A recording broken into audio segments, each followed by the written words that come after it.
Welcome to Michigan Reimagined, a spotlight podcast. And here's your host, Chris Buck. Okay, so an event called Reverence took place in Mason, Michigan earlier this June and exceeded expectations, and I think taught everyone a thing or two about arts promotion.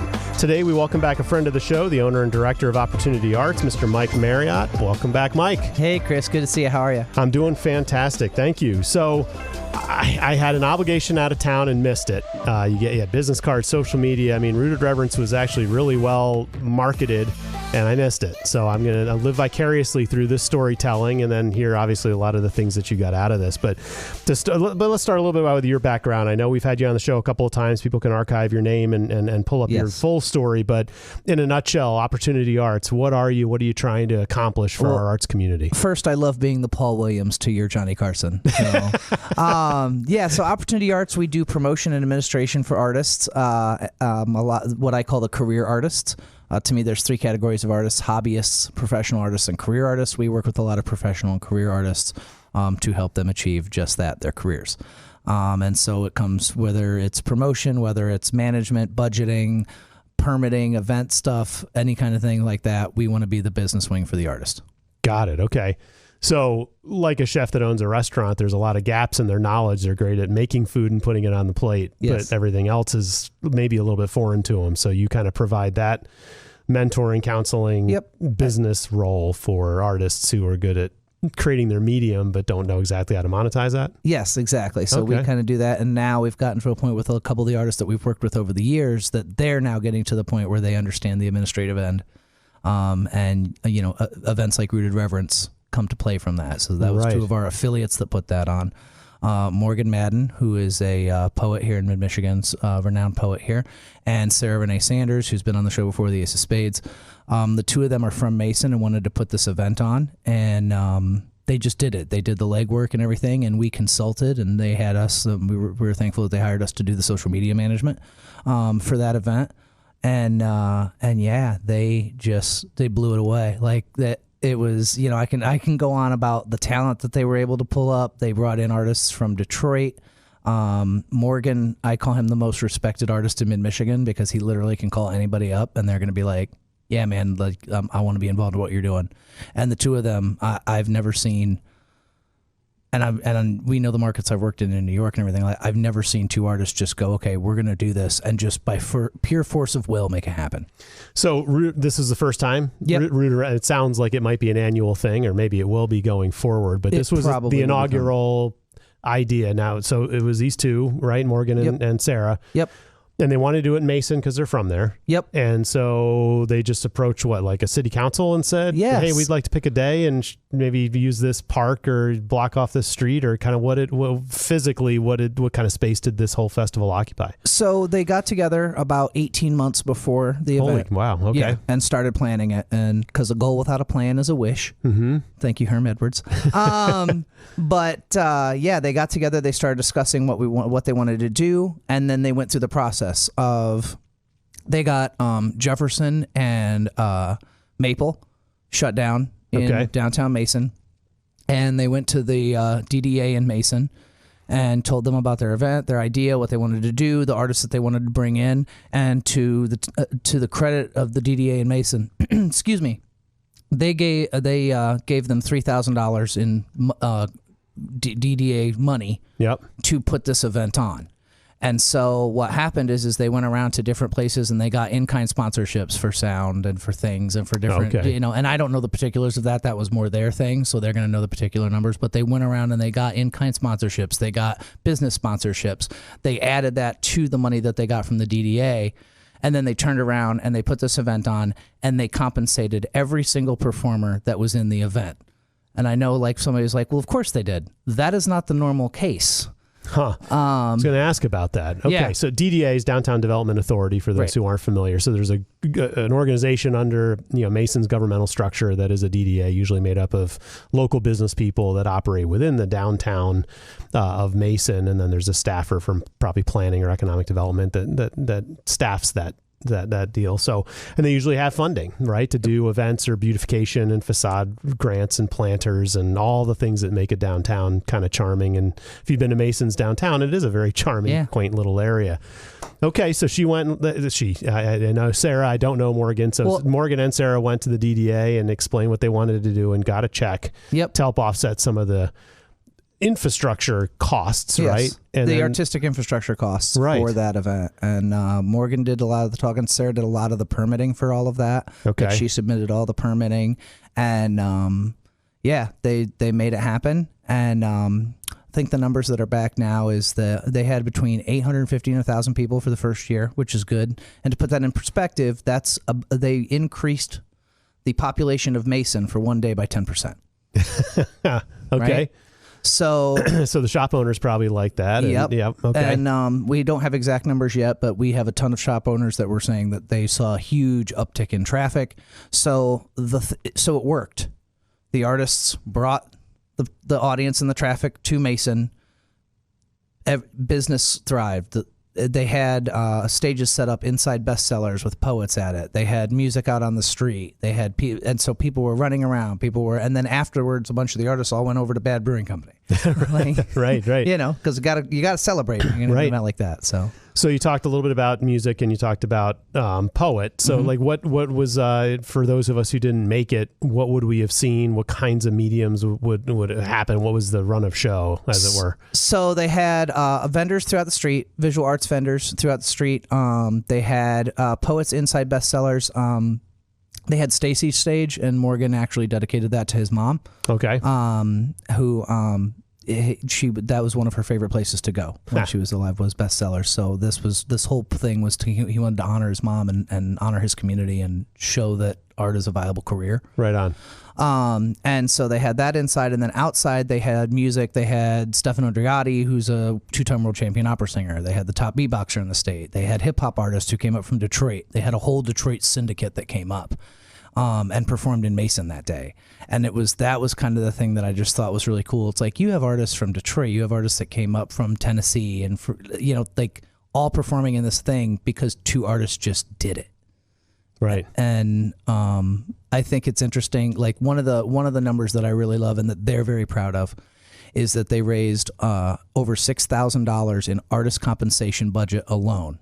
And so every single performer, when a performer goes to perform, they have a rate that they want to make, and then they have a walk-away rate where if you're going to pay them less than that, they're going to walk away. Right. Every artist that performed got paid and paid the rate they were asking. So it was really, really just that doesn't just build community, it builds industry. Right. Okay. So most listeners and certainly I have been to festivals and arts fairs and, just these types of gathering events, right? And we all tend to have a good time and probably undervalue what happens behind the scenes. So you say that this is a little different, that artists tend not to get compensated for this kind of stuff, or like what is the norm? So what has happened in the, we hear terms like starving artists and artists doing stuff for exposure and things like that. It's the only industry that is treated that way, which also is very weird to me. Like, you wouldn't look at your plumber and go, I mean, that's nice, but I think fixing my toilet is worth this amount of money. So a lot of times organizations and things like that, they'll ask artists to perform and they'll be like, hey, and unfortunately it's gone now from, hey, perform because it'll be great exposure, to now, and this kind of bothers me, is you'll hear, oh, perform, it'll be great for the community and it'll help build the community. Well, it all means the same thing if the artist isn't getting compensated. And for somebody, and especially the artists that were involved in that event, like, they're some of the best at what they do. Like, again, 2-time world champion opera singer. This is something in the pandemic, it made society play its hand, that everyone realized, oh, we value art tremendously. Right. Well, the artists all saw that and went, oh, yesterday's prices are not today's prices. Shout out to Masaki Takahashi. That's his quote. I want to give him credit for that. But, and that's the thing, is the artists all went, okay, well, now entertainment and artistic, that's going to cost more now. Right. Everything goes up. Well, so does that. And so I think there's kind of a pushback a little bit to that. And kind of it's time for one hand to wash the other. Right. Where the artists were doing it, where, hey, we're going to drive your businesses downtown. We're going to get people. We're going to be the spectacle and the thing. We're going to be the advertising to get people there. Well, now it's time to pay the pipers. Right. You know? And so that's kind of, and again, what Morgan and Sarah did, just 2 artists. They didn't have a board of directors. They didn't have, a big pool of donors or anything like that. The traditional way that art raises money. Right. They just went and did it. Sure. And maybe that's what, I mean, I don't want to be flippant about this, but artists at that level, I mean, fantastic talent, but still creating a name for themselves and building their brand and all those kinds of things. Because you fast forward to, I'm on the board of directors for the Lansing Symphony Orchestra.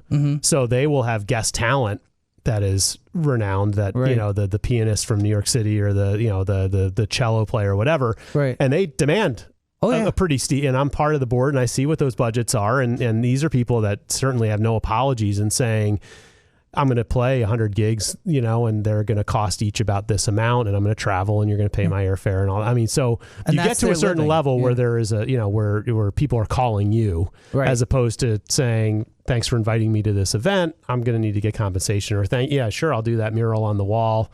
I know Mila's out in Grand Rapids, right, for a while doing that. And I know Mila well enough to know that she's made sure that the numbers are where she wants them to be before she signed off to do that. Well, and that's the thing too that I think is really important, is you see that, like, Mila is out in Grand Rapids. She's got a billboard out in Grand Rapids as well.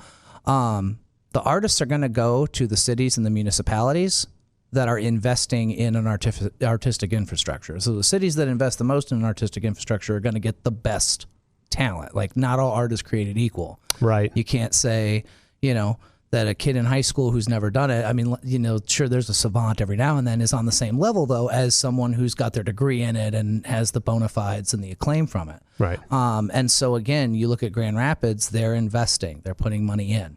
Traverse City, investing, putting money in.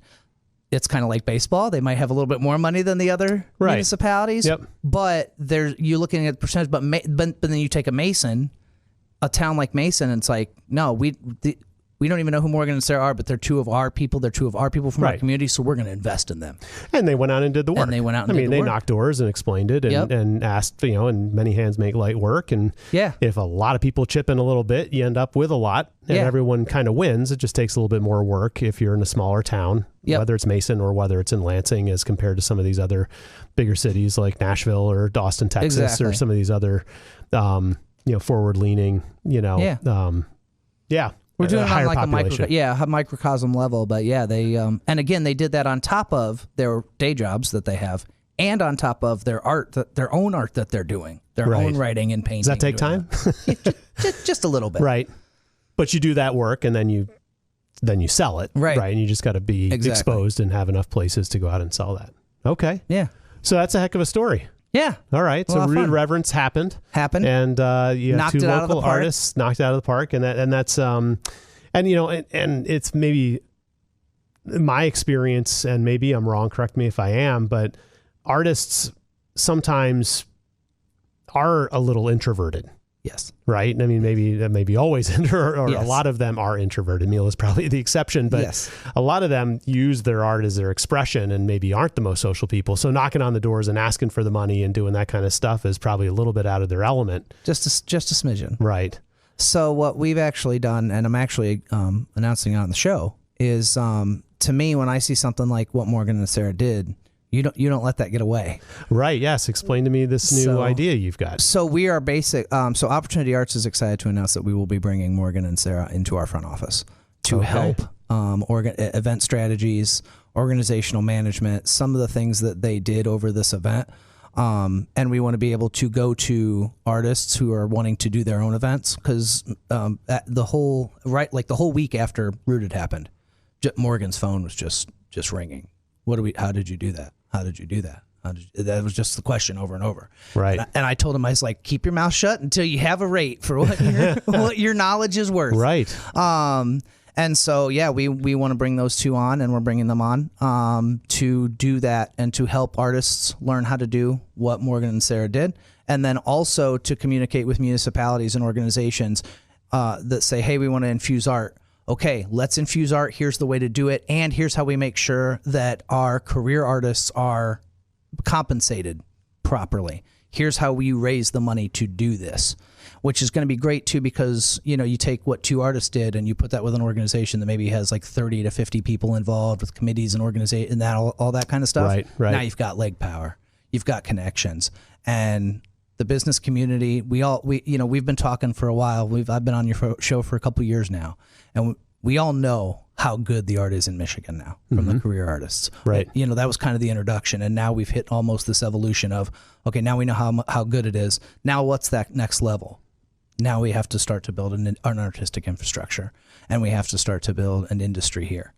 And the arts will be there for the big businesses and the small businesses to promote and get people and traffic and audience, but we also need the businesses to invest in the artists as well, because if they don't, then we will lose artists to places like New York. Right. To places like Nashville. And it's great to bring those people in too, to our community and to places in Michigan, but at the same time, don't sleep on your talent that's here, you know? Because the same type idea, you know, you look at one of the most successful arts organizations in the history of Michigan, it was a for-profit Motown. You know what I mean? And when Motown came out, nobody knew who those kids were. They all were just kids from the neighborhood that went on to become superstars. The artists that now exist, and why there's kind of this pushback with we want to be paid, this is the evolution of art that came out of a state that created Motown. This is what this next generation is going to look like, and they're going to be a little more demanding, and they're going to be a little more, they have a little bit of a swagger. And to me, you're seeing that evolution, and that's exciting to me. Right. You know, Mila exists because 50, 60 years ago, Diana Ross existed, and Aretha existed. You know what I mean? Like, this is what evolution looks like. Right on. I don't know. Okay. So before we wrap up, what other summer programming or anything coming up this fall, or can you give us any teasers as to events that you're going to be a part of, or is there maybe stuff under wraps? There's stuff going on behind the scenes. Now, I normally say if you don't see Opportunity Arts doing something, we're scheming behind the scenes to do something. Okay. So we have a lot of stuff in the works. October is going to be absolutely insane. Okay. June was a little crazy, but October is going to be completely insane. So I know, look for, I believe, Mila's third iteration of Inktober. Okay. I think that's gonna be the trilogy. And then Tori Gray part of that too? Yep. Okay. Oh yeah. And Tori was another one who was at Rooted Reverence, who came up from Detroit. Did he really? Okay. Yep. Tori was one of they went, the last four performers, it was like a starting pitcher rotation, like the Braves starting pitching from the 90s. But look it up. But yeah, so they're going to be doing that. There's going to be a lot of stuff happening, and it's going to be a lot of artist-centric stuff. So look for, there's a new group that Nat Spins, who runs Flames and Dames, started, called the Motley Misfits. That's jugglers, unicyclists. Like it's going to get a little crazy. Sear Wheel, all that stuff, and that was another group that was involved. Natalie and Flames and Dames, Allie and Sear Wheel Spinning. Like that was all these things that these artists showed in Mason. That was kind of like a look what we can do. Right. But where's your budget? So right on. And okay. That's kind of my job, is to go in and go, hey, where's your budget?